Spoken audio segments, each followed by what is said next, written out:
Well, Madam Speaker, the member raises a very valid point that a ton of carbon is a ton of carbon is a ton of carbon. Too often, this government has singled out the source of carbon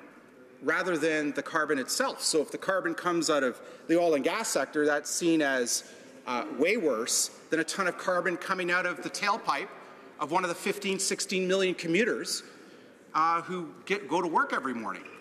They see a ton of carbon coming out of a coal-fired electricity plant as somehow being worse than a ton of carbon coming out of a cement factory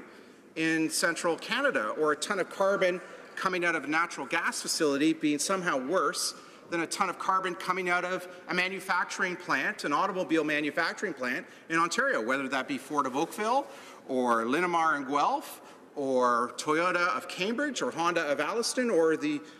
dozens of part plants and assembly plants located in the Windsor, Quebec City corridor.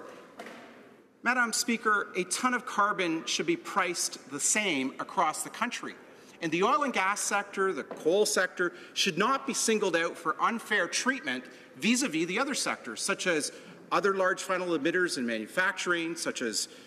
the millions of automobiles on the road, and the government's decision on the Champlain Bridge in Montreal, which will increase vehicular traffic by some 10 million cars and trucks each and every year, as stated in today's Auditor General's report, proves that the government treats one sector and one region of the country differently than another, and that's not fair.